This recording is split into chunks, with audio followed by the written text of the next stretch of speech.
I think we need a little bit of a reckoning in college sports where the people in charge, whether they be NCAA administrators in Indianapolis or administrators and coaches at member schools, need to first admit what this is.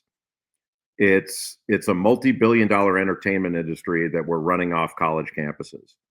And that what it is right now, it has been intentionally and purposefully built to be what it is. And every issue that we have that we may consider a problem, we the administrators and the people in charge, it's our responsibility. We did it, and we need to own it. And it's not the players' responsibility. So whatever our values are as an overall entity and organization, we need to live by. If we're going to keep saying it, we need to live by it. And each individual institution needs to stop complaining about it and just say, look, if these are our values, if our values are broad-based programming, then live by those and quit saying, well, this, we're a nonprofit, but then start talking about profit when you want to make a cut. The players need to be treated as the assets that they are. It doesn't mean you can't have high standards for them, that you can't demand that they pursue their education with vigor if that's what you want. But we can two-track this. Education and money and education and pursuing your dream are not mutually exclusive. There are countless students on college campuses that didn't go to school for anything other than to succeed in a particular endeavor that they're passionate about. That doesn't mean they can't get a broad-based education while they're there. That's up to each school to insist upon. And, I'll give you one last thing. And I don't mean to cast aspersions on anybody here, but when Ben Simmons was at LSU, there was talk about, well, is he really pursuing his education? Is he going to class?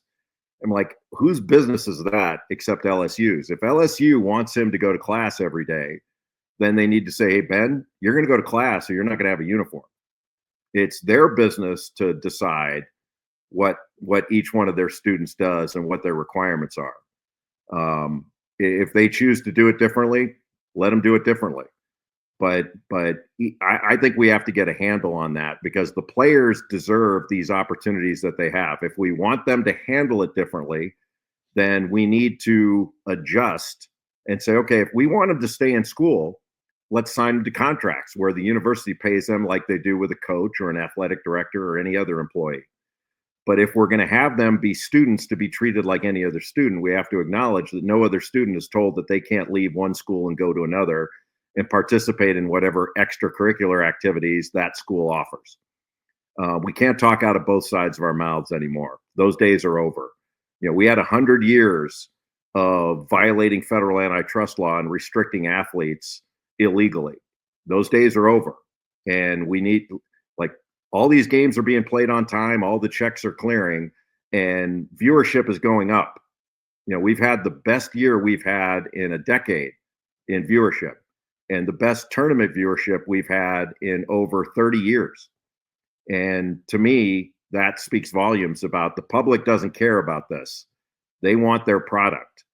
And the values of this are up to us. And if we want to live by our values, that's our choice. And that's within our control. And I think people need to start doing it.